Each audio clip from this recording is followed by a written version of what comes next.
Assalamualaikum warahmatullahi wabarakatuh. Sebenarnya bagaimana sejarah terjadinya budaya Maulid Nabi? Ada yang bilang itu dimulai era Salahuddin, ada yang bilang dimulai dari Bani Fatimiyah. Apakah Bani Fatimiyah itu adalah Syiah? Sudah saya jelaskan panjang lebar nih, tapi saya ingatkan kembali deh.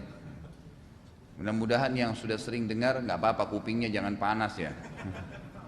Ini mungkin sudah 70 kali saya ulangin sejarahnya nih. Jadi dinasti Fatimiyah, kerajaan Fatimiyah itu memang kerajaan Syiah Ismailiyah. Syiah Ismailiyah yang berdiri dulunya di Maroko, kemudian pindah ke Kairo, ke Mesir. Mereka berkuasa itu di zaman kerajaan Abbasiyah, munculnya mereka itu. Berkuasa di Mesir kalau tidak salah sekitar hampir 200 tahunan, jangan gitu. Dan memang mereka berfaham Syiah. Pada saat itu masyarakat Mesir berfaham Sunni. Salahuddin al-Ayyub adalah salah satu panglima perangnya Nuruddin Az-Zinki. Siapa Nuruddin Az-Zinki ini? Nuruddin Az-Zinki ini gubernurnya Khalifah Abbasiyah di wilayah Irak, gitu kan? Di wilayah Irak, di salah satu wilayah Irak lah. Kemudian diutuslah Nuruddin Az-Zinki ini mengutus Salahuddin al-Ayyub ke Mesir untuk mempertahankan Mesir, karena pada saat itu dinasti Fatimiyah memang sudah sangat lemah dan memang pada saat itu pasukan salib akan masuk ke Mesir. Itu kan wilayah kekuasaan Islam ya. Maka datanglah Salahuddin al-Ayyub ke sana, kemudian dinasti Fatimiyah runtuh. Ya, dengan sendirinya masyarakat Mesir sudah tidak menyukai khalifahnya pada saat itu karena dia memaksa pemahaman Syiah kepada masyarakat Mesir. Kemudian memang pada saat itu pasukan salib akan masuk dan memang mereka tidak bisa lagi punya kekuatan untuk membendung pasukan salib. Maka orang-orang Sunni di Mesir menerima pasukan Salahuddin al-Ayyub, dan Salahuddin ternyata betul berhasil dengan kekuatan militernya melawan pasukan salibis dan dikalahkan oleh Salahuddin. Maka Salahuddin akhirnya dinobatkan oleh Nuruddin Az-Zinki untuk menjadi gubernur di Mesir, dan pada saat itu terhapuslah dinasti Fatimiyah.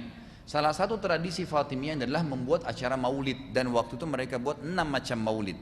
Maulidnya Nabi SAW, Hasan, Husain, Fatimah, Ali dan raja mereka. Dan sampai hari ini di Iran mereka masih buat itu.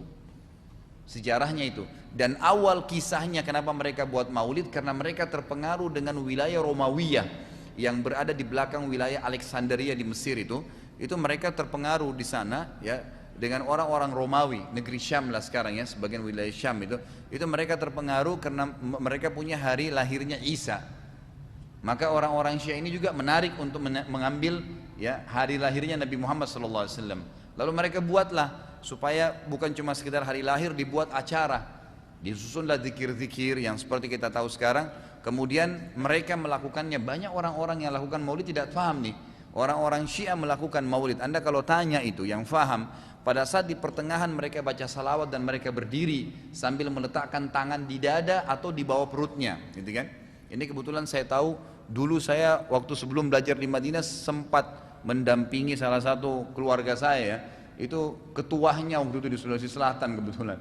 Jadi waktu sebelum itu saya tahu betul apa yang mereka baca dan saya hafal waktu itu ya. Nah pada saat itu ternyata keyakinan mereka, kalau mereka berdiri mereka yakin ruhnya Nabi SAW sedang lewat. Dan ini berbahaya sekali, pemahaman ini berbahaya sekali, secara syar'i tidak ada. Membuat acara maulidnya tidak pernah di zaman Nabi SAW diperintahkan dan para sahabat. Zikir yang disusun juga itu tidak pernah Nabi SAW contohkan. Dan mereka menambah lagi dengan menganggap ruhnya Nabi sedang datang. Maulid Nabi berkembang karena ada perbuatan bid'ah yang Nabi tidak pernah contohkan, maka dihiasi sama syaitan. Dulu orang baca setahun sekali, sekarang dia apa? Baca setiap pindah rumah, setiap mau pergi haji, ada kematian, malam Jumat. Ini maulidnya Nabi berapa kali nih? Loh, hari lahirnya Nabi berapa kali nih ceritanya? Sampai berulang-ulang diadakan. Seperti sudah tidak ada zikir lain kecuali harus melakukan ibadah itu. Bahkan yang kita sayangkan, semoga Allah berikan hidayah, sebagian orang di Jakarta ini jadikan sebagai tempat ajang mengumpulkan duit, gitu kan? Acara maulid diadakan langsung kemudian sumbangan sekian orang masuk biaya dan seterusnya. Ini dari mana ini? Kalau Anda cinta kepada Nabi SAW, Anda mestinya melawan itu, menolak bid'ah itu, karena Nabi larang, nggak boleh. Kalau kita tanya Nabi pernah acara maulid nggak? Nggak pernah. Mereka sendiri bilang gitu. Saya pernah tanya langsung, nggak pernah. Lalu kenapa Anda buat? Kan ini bagus, rayain hari lahir Nabi. Loh, Nabi mau nggak pernah buat? Nabi sendiri yang terima wahyu dari langit nggak pernah buat, kok kamu bisa buat? Tuh dari mana ceritanya? Tapi kadang-kadang subhanallah syaitan menghiasi untuk sebagian orang dan dia merasa dirinya benar. Ini nggak boleh sebenarnya, sejarahnya memang begitu. Jadi tidak pernah ada perintah dari Nabi SAW, tidak pernah contoh dari para sahabat, dan munculnya justru ya kurang lebih itu muncul di 400 tahun ya setelah Nabi SAW meninggal dunia, Allahu alam. Ini atau 500 tahun setelah itu baru muncul acara maulid ini, dan itu juga tidak pernah dicontohkan oleh para sahabat. Dan Salahuddin Al-Ayyub akhirnya mengubah. Beliau tanya pada masyarakat Mesir waktu itu, dalam buku-buku sejarah disebutkan, kenapa kalian buat maulid ini? Mereka bilang untuk mengenang hari lahirnya Nabi atau mengenang sejarahnya Nabi. Maka Salahuddin mengubah tradisi itu di Mesir dan membuat sayembara penulisan sejarah Nabi. Maka akhirnya pada saat itulah mulai bermunculan buku-buku tentang sejarah Nabi Sallallahu Alaihi Wasallam. Beliau mengalihkan itu. Jadi jangan sampai menjadi acara ibadah, tapi sejarah Nabi bisa dikenang dengan cara menulis buku. Allahu a'lam.